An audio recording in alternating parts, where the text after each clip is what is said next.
So the basic process for the Navy is, one, we see if you're qualified. You do have to pass an ASVAB, and we also have to check your medical history. The age requirement is only from 18, or ages 17 to 39. If you are 39, you have to leave for basic training before your 40th birthday. I never thought I would meet anyone who would want to do that. I literally met a 39-year-old lady who actually tried to join. The only thing that stopped her was that she had so much medical stuff in her background, like most older people do, like myself. I'm only 28 though, so no age jokes. There wasn't enough time to get all that processed. Okay? But we have to make sure you're mentally and physically capable, right? Once you do that, you take the ASVAB, you go to MEPS, you'll go through an actual like in-depth physical, like a sports physical. Once you pass that, you'll go off and you sit down with what's called a classifier. And that classifier will show you what jobs you qualify for and are available. And then you pick which one. And with that, you can see pretty much everything that goes with it. So, any other questions before I dive into this one? Like I've got classes in epilepsy history. Is that automatically bar me? Epilepsy, yes. Glasses, no. I wear contacts. Right? Little things like that aren't really that big of a deal. Other things like epilepsy, things that can cause a problem out in, because, and this is something that I try to teach everyone is, yes, we're different branches, but there's some parts of it that are just exactly the same. Our people have to meet the same entry physical standards as the Marines and Army and the Air Force do. So, even though my job's not going to be combat related, yes, I can't have epilepsy because there's flashing lights. The main bottom line for us for medical is anyone wanting to join must be able to be deployed anywhere, right? So if you have poor circulation in your hand, we can't send you to Antarctica, right? Or someplace that's really cold like Alaska, you get stationed there, therefore you can't join. If you have asthma, ADD or ADHD, or take medications, you're taking medications, right? Technically, we can still work, we still are required to work with you, right? But there are some things like if you have actual asthma right now and you are on an inhaler, guess what? We don't issue on inhalers, okay? So it makes it really hard for you to be able to be deployed anywhere, because if you lose your inhaler and you start having an asthma attack, now a situation just happen, right? For like, say for example, where there's a fire that breaks on a ship and you start having a panic attack, right? Or you're having an asthma attack. Now you just added to the casualty that's already there, right? And people can get hurt, or you can get hurt, and that's the last thing we want. Okay. Any other questions? All right. So this next presentation is a little more in depth. This is more of a learning one, so teaching. I like talking about this one because this is my job. So this is nuclear power. When you think of nukes, right? So when I first signed up for this job, because I told you guys I was going to the falls at the time and stuff, when I talked about nuclear power, what do you think most people thought of? When they bombs. I got people talking to other people saying, hey, don't make Mike mad. You may nuke your house if you make him mad when he leaves.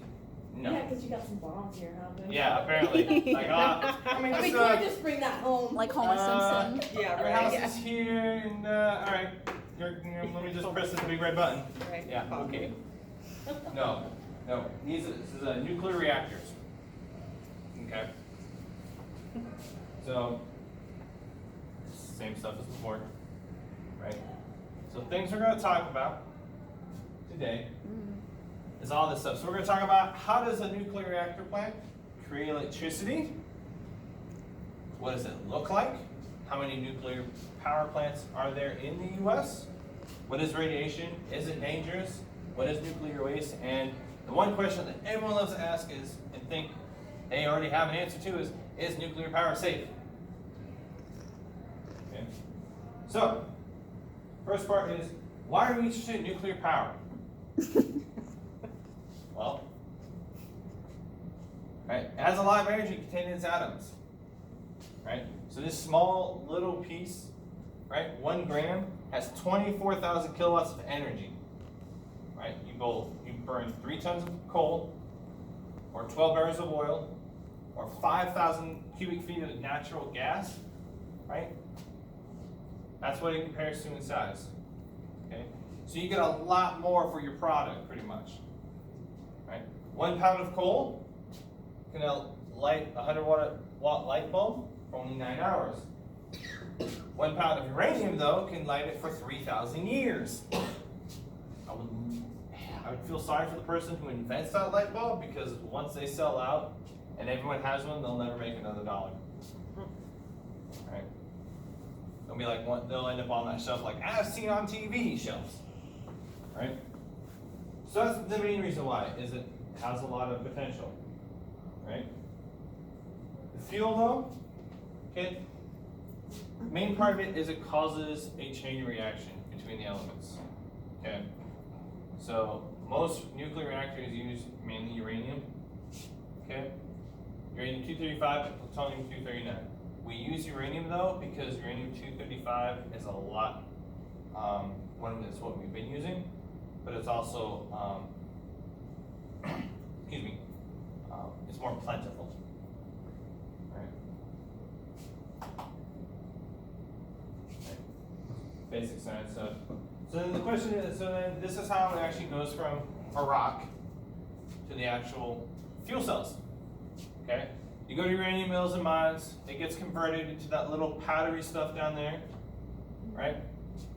Once it's converted, it goes to enrichment, fabrication, where they actually make it, okay? And then it goes to reactor. Cool thing is we like to reutilize old reactors. So if it's able to be reused, it gets sent back to reprocessing and sent back at square one, back to conversion, goes to enrichment again, and fabrication. All right? Pretty much the same thing, right? It gets converted from that little powdery stuff to these pellets, and then the pellets get put together as fuel rods. And the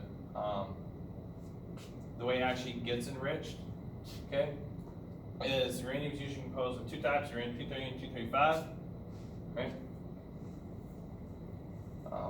It gets put through a centrifuge a bunch of times. The 238 sinks back down and is extracted, and the uranium-235 gets brought up, right?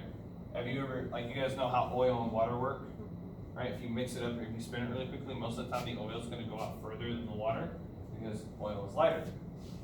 Right? It's kind of how this works as well, right? So then, this is the basic process of how we make a reactor core, right? Kind of the Barney style for me. Make the little cake yellow stuff, goes back to reactor core, they make a bunch of rods, they put those rods in the water, they put them on the reactor cell, and then it gets put into here. So the question is, and no, you can't eat the cake, even though we call it cake uranium, right?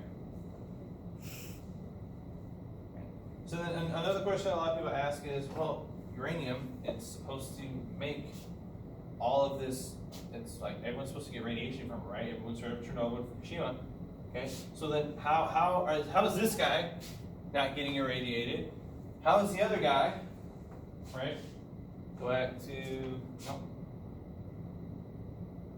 How is this dude not getting irradiated? Well, that's because 1, it hasn't been enriched, but 2, it also hasn't been activated yet. And we know how chain reactions work. You kind of need something to like start that chain reaction.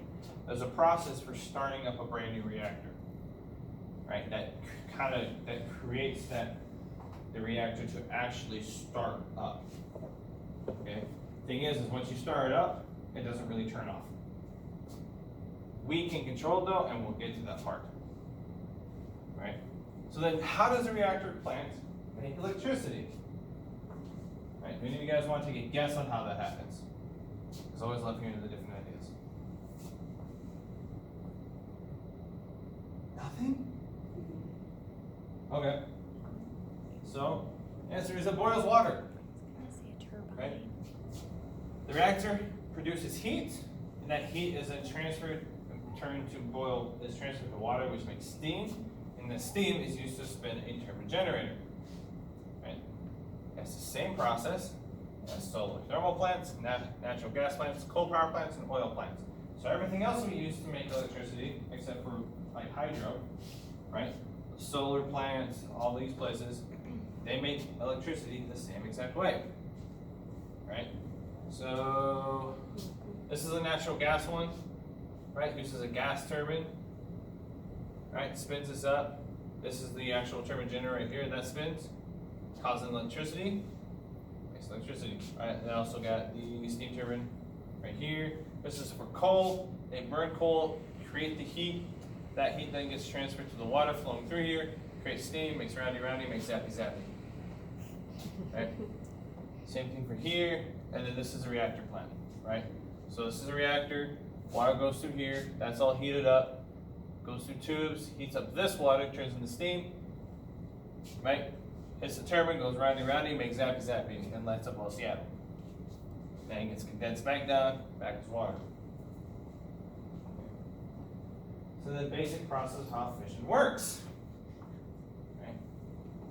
So, long story short, a uranium-235 atom is going to catch a low-speed neutron. Once it's captured, it gets irradiated. Okay. If I had one of you guys standing up here, and let's say I took you, had you stand up here, and I told you, hey, go open the door, stand outside, and then run into her as fast as you can. Are you probably going to move? Yes.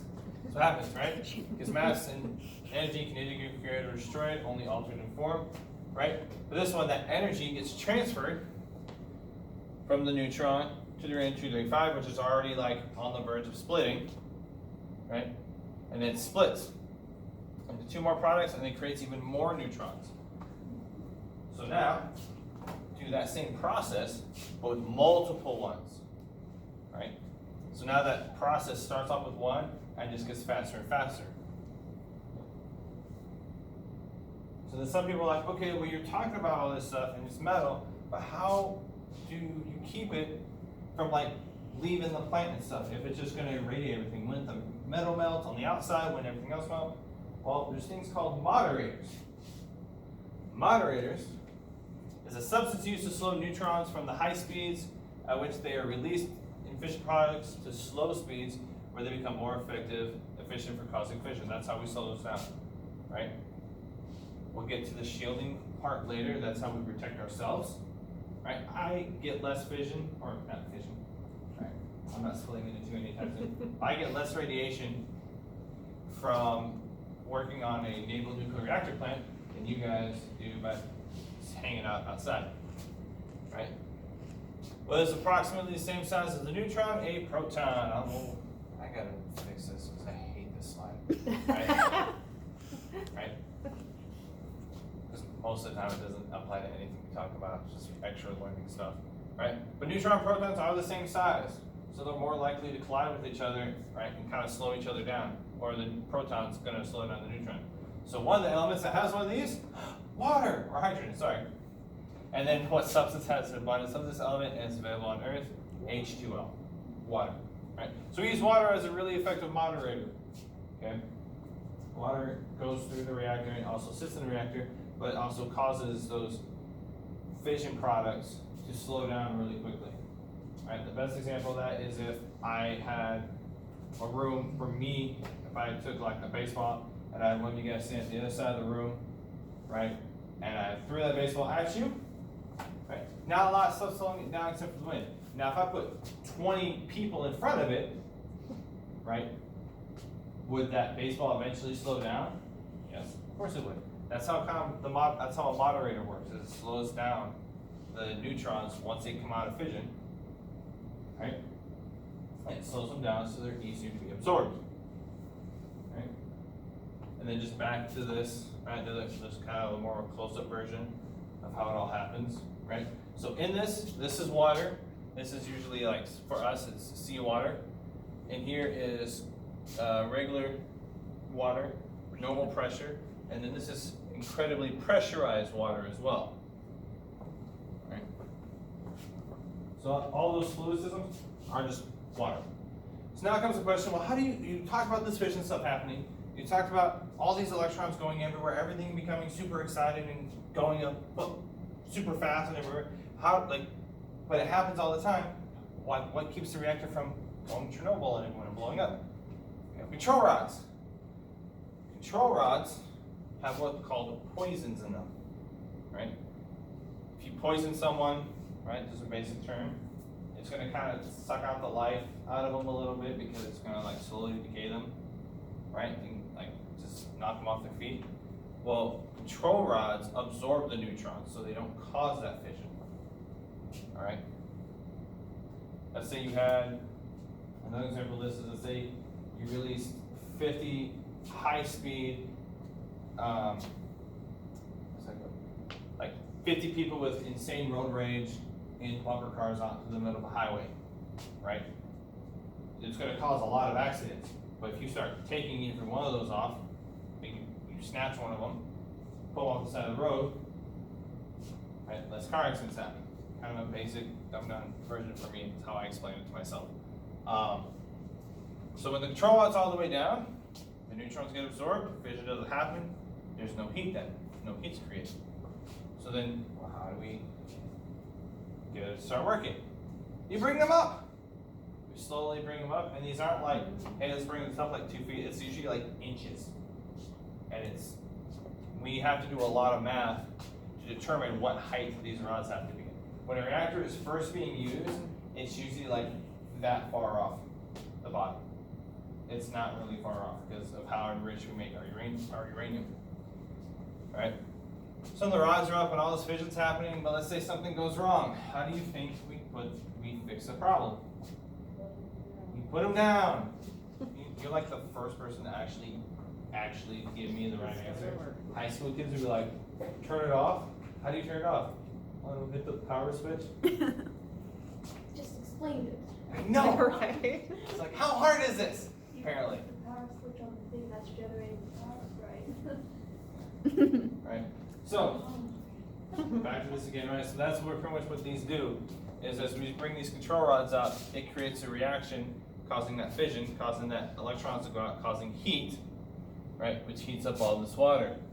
And it goes through here, that heat gets transferred from there, so it becomes cooler, right? And the process just keeps going and going and going. Okay. So then, quick question, because a lot of people don't know this. Let's see if I still remember.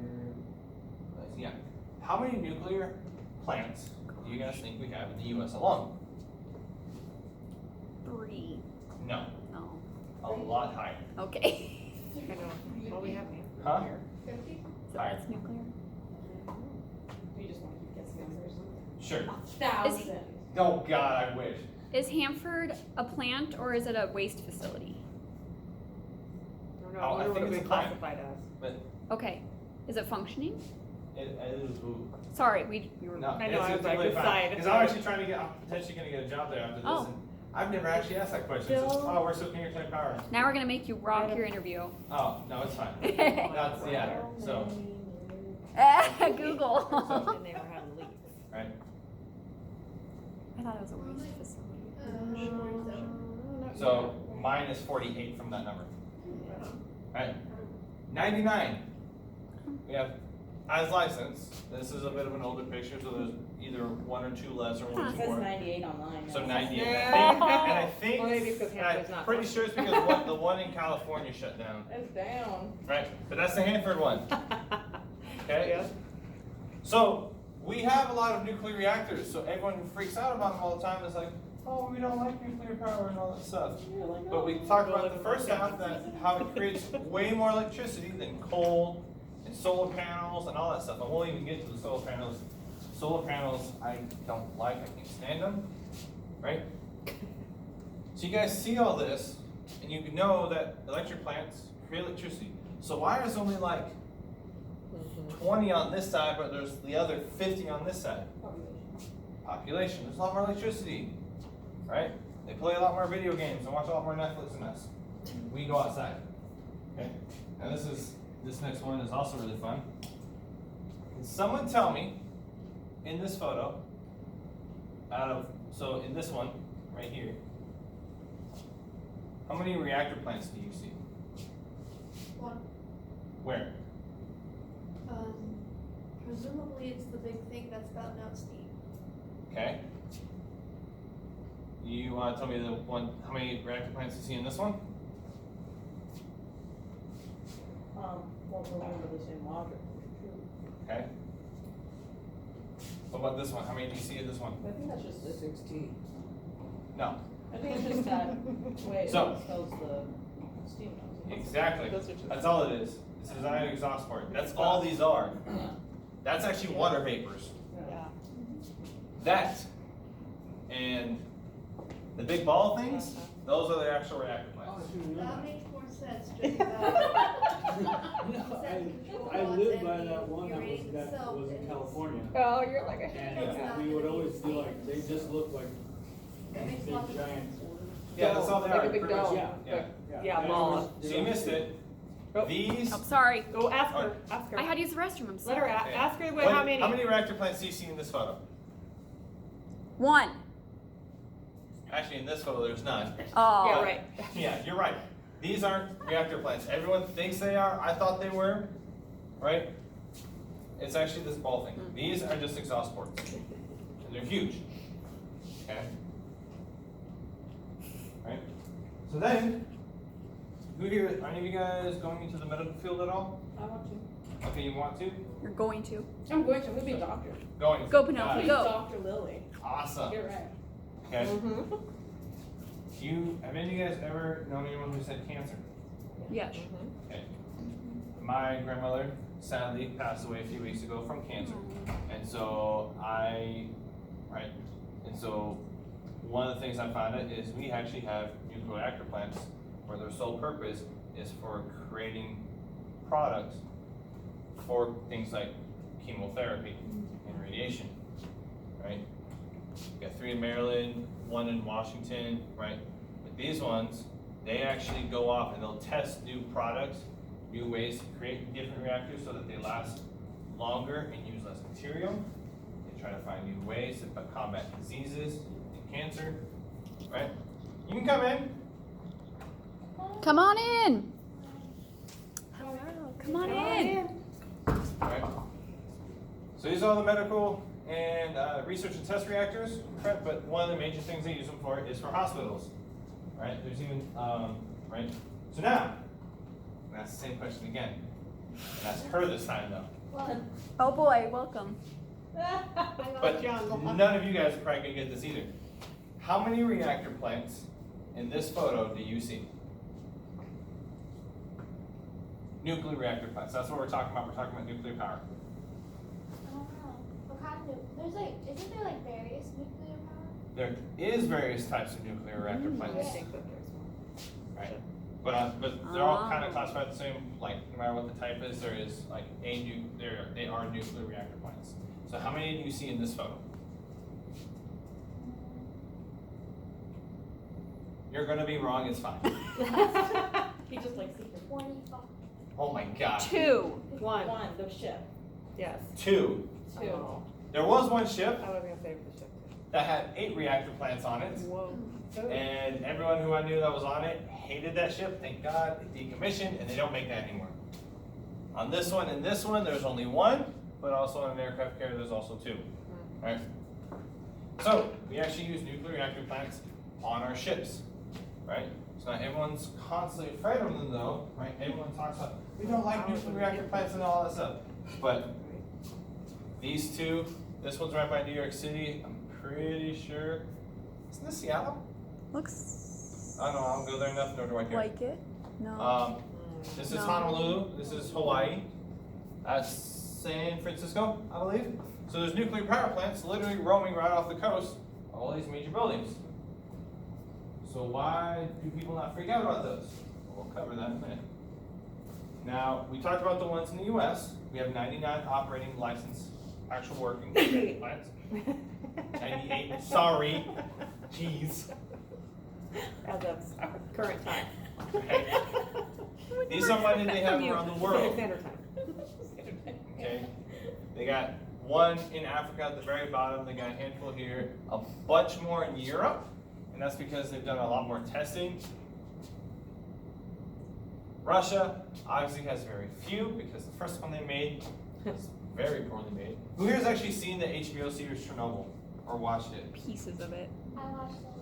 How was it? Like, what do you mean? How it Did they really explain what happened? Yeah, they explain what happened and what's still going on today. Okay. And like how like the animals are like mutating based on like the chemicals and how it's becoming like a gas because Did they explain why the reactor blew up and whose fault it was? Whoa. I feel like okay, so there was some parts I wasn't paying attention. This isn't a good story. This So it is wasn't math and science. obvious I'll leave this in anyway. school. I don't care. This is supposed to be HBO. Yeah, I don't know what happened exactly.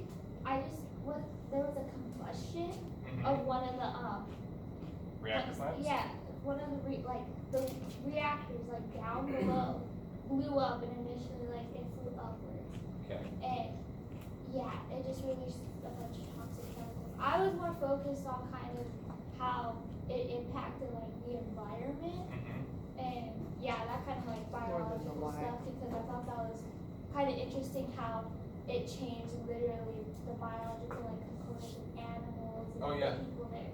And we'll actually talk about that a little bit with radiation. Were there 4 turtles? Didn't have something to do with the That was a rods. joke. So, very small thing about the rods. Okay. If How to shelter so, a child. let's take your guys' car for example. You guys all have a car battery, right? In your cars. Mm-hmm. You guys know how you're like you guys have had batteries in your remote controls and stuff, right? What happens when your battery dies? You have to change it out. Okay? So how does a car battery stay on and is able to stay charged for so long? It charges itself with an alternator. I figured this out because mine, when I got my first used car and I paid it with my own money, it went out on me 3 months later. Ugh. And to find out it was already a problem. Okay? So for Chernobyl, we'll kind of go into that right now. Chernobyl was I was just in power school. And that's the second school I go into. I was in power school watching this History Channel documentary on it. Literally within 5 minutes of watching this, I could already tell everyone what the problem was. They created a pump to cool down the reactor that had no backup energy source. So if it lost power and the reactor was already like super critical, or was running and the rods were up, they had no other way to cool it down. That's literally all it was. And then, can't even explain it, they went the cheap route.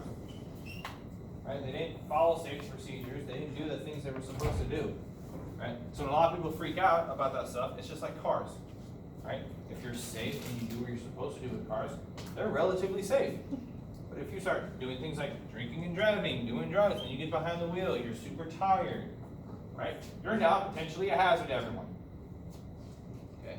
So it's just like kind of like reactors, right? They can be incredibly safe. But like anything else, it can also be dangerous, right?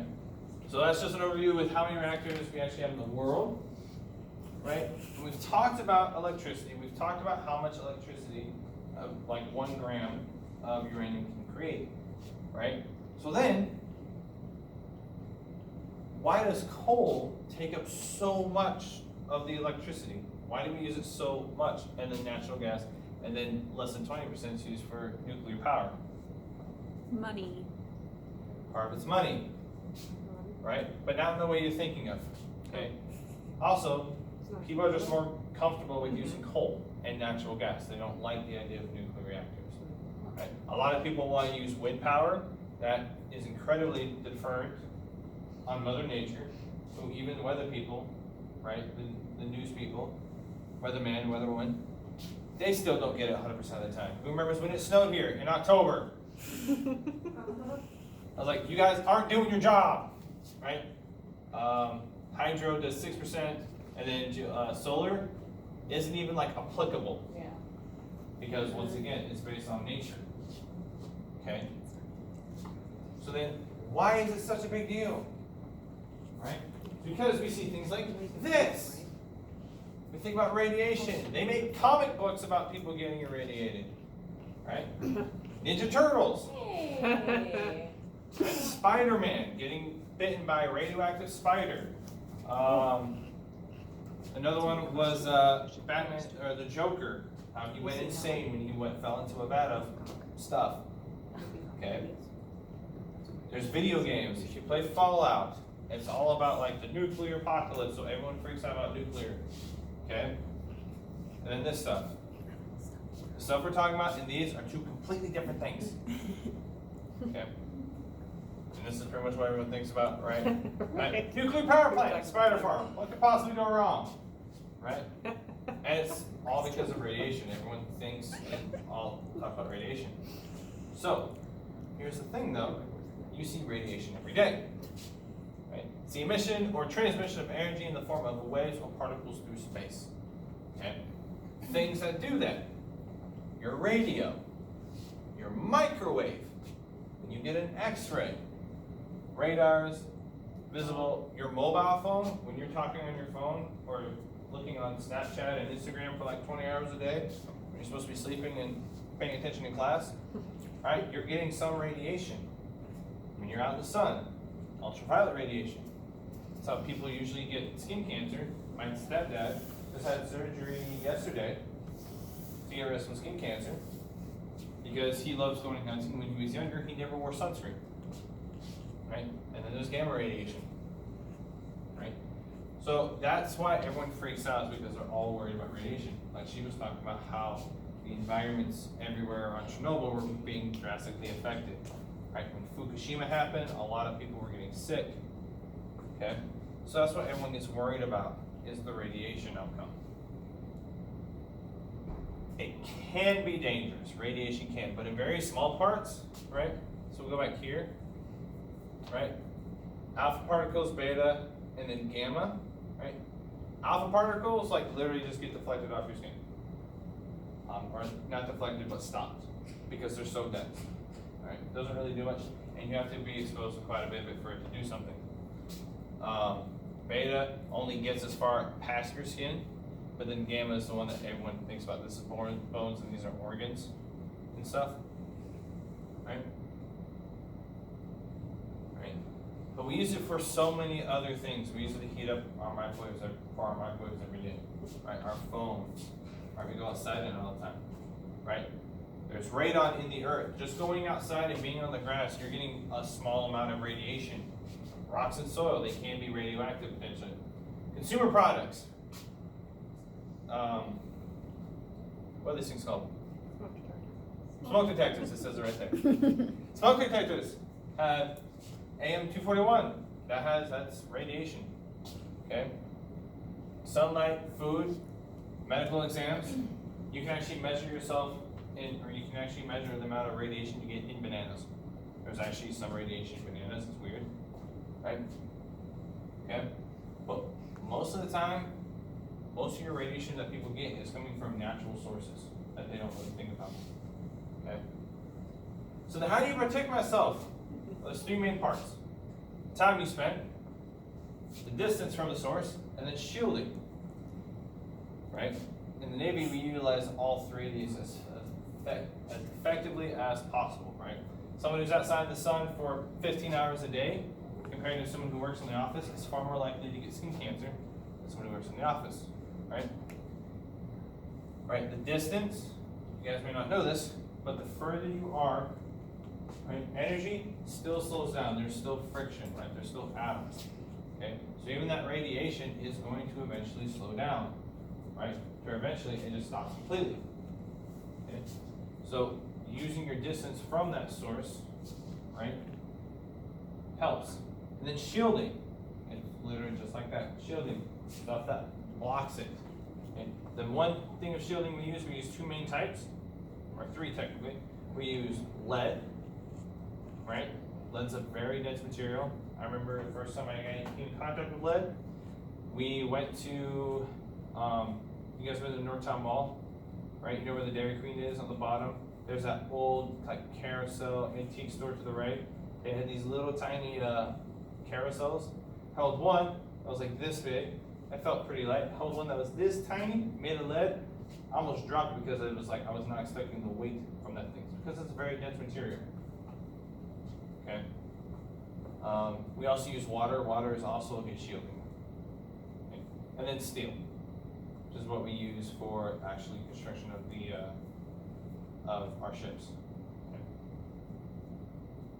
Right. So nuclear waste. This is another thing that gets talked about a lot. Is nuclear waste. Well, what happens after it's created? Right. What happens after we get rid of it? Right. We shut down the reactor. Like, we can't just throw it outside. We have to put it somewhere. Okay. Some people think it's food for aliens. Right. It's funny. I finally watched the video that this guy is in, and he's talking about Egyptians, and he just sounds weird. Right. He's on History Channel a lot. He is. He's a smart dude, but he's that guy where he's saying smart stuff, and you're looking at him, you're like, man, I don't know if I want to believe him because he's just weird and out there. Okay? So, here's the funny part. You guys saw in this one, coal makes 45% of our electricity, correct? Correct. Now I'm gonna probably make some of you guys mad. Nuclear produces unbelievably little waste compared to other sources. An entire year, see if I can get this right. So one person per year creates 39.5 grams of nuclear waste. That's 7 quarters. Okay. After 60 years of emissions-free energy production, the nuclear power plant in the U.S. produced enough waste to fill half of the first floor of the Empire State Building. 60 years. That's half of the first floor. Coal plants produce enough to fill 148 Empire State Buildings every year of radioactive waste. But once again, people are more comfortable with coal than nuclear power because they haven't had things like Chernobyl happen. Right? So it's a lot less dangerous. Right? It doesn't produce as much waste. And when it comes to producing or storing nuclear waste, we do everything we can to put it in places that it cannot affect anyone. Right? So most of the spent fuel is still 94% uranium. So recycle it. I showed you that first picture where when we take down reactors that have been used up, we try to send it back out. A good chunk of it gets recycled. So that's why there's not that much waste. Right? Then we're also trying to create fast reactors, which are capable of destroying the longest lived parts of nuclear waste, transforming into waste that decays to harmless levels in 300 years rather than hundreds of millennia. So literally find ways to get rid of more of that waste, or at least make it to where I can give it to you and nothing is ever going to happen. Right? And this is one of the storage facilities, right? One of the more famous ones. Literally, this is all just cases of spent uranium filled up with water, right? And there's guys who walk around here, and as far as I know, none of them have ever gotten cancer or any actual physical harm. Okay, it's environmentally friendly. It creates way less CO2 than anything else compared to coal and natural gas, right? The only one that does anymore is geothermal and wind, which to me was kind of surprising because it's wind. I didn't think it'd make anything at all, right? And then it is safe. Okay, I was around one for 5 years. Okay, and you're more likely to get more radiation by sitting at an office desk from sunlight, your computer, your cell phone, all that stuff than I do working at a power plant.